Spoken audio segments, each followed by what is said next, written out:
90년 이상 운영되어 온 그레이하운드는 캐나다에서 5월 13일부로 영업을 중지한다고 발표했습니다. 회사에 따르면 온타리오와 퀘벡에서 계속되는 승객수 감소가 큰 영향을 끼쳤다고 나타났습니다. 2020년 5월 일시 중단되었던 온타리오에서 퀘벡 노선이 13일 0시에 영구 종료된다고 밝혔습니다.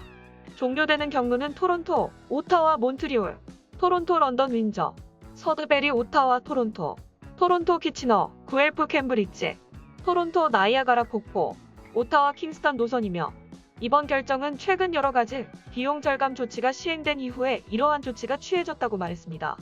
그레이하운드는 2018년에는 캐나다 서부 서비스가 중단되었으며 이후 온타리오와 퀘벡 지역에서만 운행하였습니다. 하지만 코로나 바이러스로 인해 승객의 95%가 급격히 감소했다고 밝혔으며 미국 그레이하운드와는 별도의 법인으로 국경이 재개되면 미국 캐나다 간의 운행은 계속 운영할 것이라고 밝혔습니다. 운행되는 노선은 토론토 뉴욕, 토론토 버팔로, 몬트리올 뉴욕, 몬트리올 보스턴, 밴쿠버, 시애틀 노선입니다. 그레이하운드는 2021년 5월 13일 이후 캐나다 내 여행을 위해 티켓을 구매한 고객들은 1-800-661-8747로 연락을 하면 환불이 가능합니다. 신용카드나 직불카드로 구입한 경우 고객들은 요청 후 72시간 이내에 기존의 결제 형태로 환불을 받을 수 있습니다. 현금으로 구매한 경우는 요청 후 7일에서 10일 이내에 체크 형태로 환불받게 됩니다. 이러한 환불 서비스는 2021년 6월 30일까지 운영된다고 덧붙였습니다. 다음 뉴스입니다. 에드리안 딕스 BC주 보건부 장관이 개인 공식 SNS를 통해 BC주 백신 접종 예약 가능 스케줄을 공개했습니다. 딕스 장관은 5월 14일은 25세 이상, 15일은 20세 이상, 그리고 16일은 18세 이상이 예약할 수 있다 라며 30세 이상인 사람들에게도 계속해서 예약 가능 알림을 보내드리고 있다 라고 전했습니다. BC주 코로나19 예방접종 프로그램은 접종까지 2단계로 나뉘는데요. 하나는 등록, 다른 하나는 바로 예약입니다. 등록의 경우 BC주 백신 접종 프로그램 Get Vaccinate에 본인을 등록하는 것으로 등록자만이 추후에 예약 알림을 BC주 정부로부터 받을 수 있습니다. BC주 보건부는 지난 4월 19일에는 40세 이상부터 20일에는 35세 이상, 21일은 30세 이상, 22일에는 25세 이상, 23일에는 18세 이상이면 누구나 다 등록할 수 있게 조치를 취한 바 있습니다. 예약 알림은 오직 등록한 사람들을 대상으로만 가게 되기 때문에 백신 접종을 받기 위해선 반드시 등록을 해야 합니다.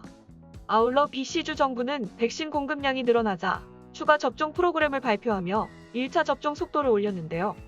코로나19 전파가 심한 지역 거주자나 일선 및 필수 근로자들은 아직 예약 가능한 연령대가 아니더라도 받을 수 있도록 조치를 취하였습니다. 이 때문에 아직 본인이 예약 가능한 날짜가 오지 않았음에도 예약 알림이 왔습니다. BC주에서 코로나19 백신 예약 가능 알림을 받기 위해서는 BC주의 Get Vaccinated 시스템에 등록이 되어 있어야 합니다. 등록은 온라인 또는 콜센터 1-833-838-2323에 연락해 하실 수 있습니다. 등록 시 개인 보건번호, 우편번호, 성명, 생년월일, 이메일 주소 및 전화번호가 필요하니 등록 전 해당 정보들을 준비하시기 바랍니다. 다음 뉴스입니다. 노스 밴쿠버 시민이 BC주 비필수 이동 명령을 어기고 밴쿠버 아일랜드로 여행을 갔다가 경찰에게 적발되어 벌금을 물고 귀가 명령을 받았습니다.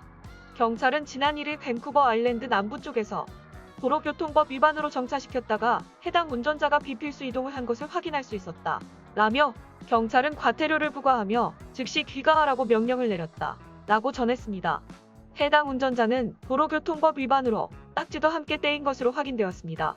경찰은 해당 사건은 각 지역 경계 간에 비필수 이동 검문소를 설치해서 적발한 것이 아닌 일반 도로교통법 위반 때문에 차를 세웠다가 우연히 발견하게 된 것이라며 아직까지 검문소에서 적발된 사례는 없다 라고 전했습니다. 경찰에 따르면 지난 주말에는 약 1,400여 대의 차량이 검문소를 통과하였으며 이 중 차량 2대가 자발적으로 차를 돌려간 것으로 확인되었습니다. 해당 차량들에게 과태료는 부과하지 않았습니다. 또 7일에는 700여 대 이상이 5번 고속도로 검문소를 통과하였는데 모두 필수 이동이어서 감사하다 라고 전했습니다. 다음 뉴스입니다. 온타리오주 정부는 6월 2일까지 스테이 앳홈 명령을 연장한다고 발표했습니다. 더그 포드주 총리는 5월 13일 목요일 기자회견에서 이 같은 발표를 했는데요. 4월 8일부터 온타리오주에서 시행되고 있는 스테이 앳홈 명령은 당초 5월 19일에 기한이 만료될 예정이었습니다. 이에 대해 포드주 총리는 공공의료 대책이 시행된 결과 긍정적인 추세를 보이고 있지만 아직 성급하게 행동할 수는 없다. 라며 ICU의 수치가 낮게 유지되어 병원의 수용 능력이 유지되도록 계속 경계해야 한다. 라고 말했습니다. 또한 앞으로 2주 동안 현 상황을 유지하며 매일 기록적인 숫자의 온타리오 주민들에게 백신 접종을 계속한다면 이번 7, 8월에는 누구나 즐길 수 있는 여름을 맞을 수 있을 것이라고 덧붙였습니다. 온타리오주는 6월 2일부터 5개에서의 레크리에이션 시설을 재개하는 것에 대해서 검토 중이라고 밝혔습니다. 스테이 앳홈 명령이 연장됨에 따라 온타리오주의 모든 공립학교는 원격 학습 모델 하에서 계속 운영됩니다. 포드주 총리는 5월 31일부터 12세에서 17세까지의 청소년들과 그들의 가족이 코로나19 백신 접종 예약을 할 수 있게 될 것이라고 발표했는데요. 온타리오주는 8월 말까지 모든 청소년에게 백신 접종을 완료시킬 계획이라고 밝혔습니다. 최고 의료 책임자 데이비드 윌리엄스 박사는 현재 온타리오의 상황에 대해 우리의 의료 체계는 여전히 심각한 긴장 상황에 놓여 있기 때문에 스테이 앳홈 명령을 안전하게 종료할 수 있는 단계에는 이르지 못했다. 라며 모든 조치를 계속 엄격히 준수함으로써 바이러스 감염을 더욱 줄이고 병원과 공공의료 역량을 보호하여 생명을 구할 수 있을 것이라고 전했습니다. 다음 뉴스입니다. 온타리오주의 6개 공항은 12월부터 휴양지 항공편을 운항한다고 밝혔습니다. 2021년 12월부터 바라데로, 칸쿤, 푼타카나 등 인기 휴양지 여행 예약이 가능하게 되며 런던 국제공항과 썬더베이 국제공항은 2022년 4월 중순까지 3개 도시 휴양지 항공편을 매주 운항할 예정이라고 밝혔습니다.